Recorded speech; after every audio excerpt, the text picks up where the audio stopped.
Before life, the universe was silent.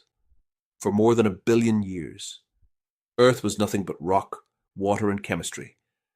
And then, somewhere in that vast chemical ocean, something extraordinary happened. Not a creature, not even a cell, but a transition so subtle and so improbable that it changed the fate of an entire planet.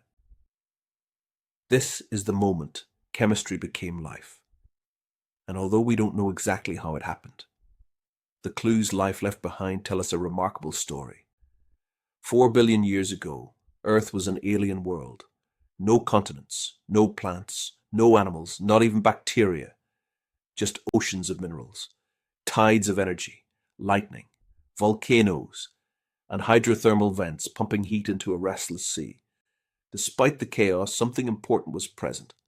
Liquid water, organic molecules, a carbon-rich atmosphere, and constant sources of energy. The universe had set the stage. All it needed was a spark, not a fire, but of organization. Before life, there were molecules. Simple ones at first: water, methane, carbon dioxide. But Earth is a patient chemist. Given enough energy, these ingredients began forming more complex structures: amino acids, nucleotides, simple lipids. We know this because laboratory experiments have recreated these molecules under early Earth conditions. But ingredients alone are not life. Just as having flour doesn't make a loaf of bread, life requires 3 deeper solutions: a way to store information, a way to copy that information, and a boundary that separates inside from outside. One idea, supported by multiple lines of evidence, is that early Earth stumbled upon a remarkable molecule: RNA.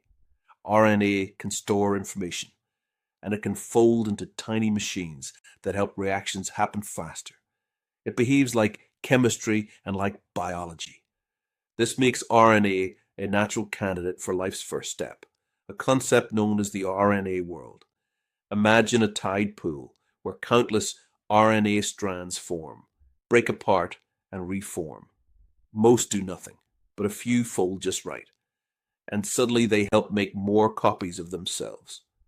When a molecule can help create more of itself, selection begins.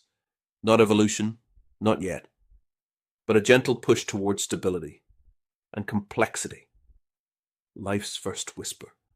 RNA drifting in the ocean isn't enough. Life needs compartments, a protected space where chemistry can concentrate. Simple lipids provided that. Under the right conditions, they naturally form tiny spheres, with an inside and an outside.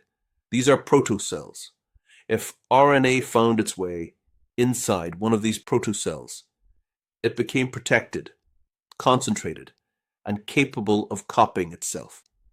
This is the foundation of the first cellular life. Not intention, not design, just chemistry exploring possibilities. At some point, whether an event, a warm pond, or a mineral-rich shoreline, one protocell developed a recipe that allowed it to store information reliably, copy that information with few errors, harvest energy, and maintain a stable boundary. This wasn't a microbe, but it was no longer just chemistry. It could change, adapt, and most importantly, make imperfect copies of itself. Imperfection is the key. Every mistake carries a possibility, a new function, a new structure, a new way to survive. This is where Darwinian evolution begins, with a molecule in a bubble, discovering variation. In this moment, Earth crossed a threshold it would never uncross. From this single transition, everything else follows. True cells, oxygen-producing microbes, multicellularity, animals, intelligence, us. Every species traces its ancestry back to that first spark of self-sustaining organization. It wasn't sudden. It wasn't miraculous. It was the natural outcome of a planet rich in energy and time. And yet, it was the most consequential moment in Earth's history.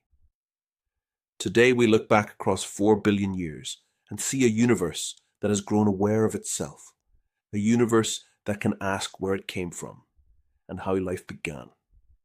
The boundary between chemistry and life isn't sharp. It's a gradual brightening, a slow illumination, from simple molecules to conscious minds.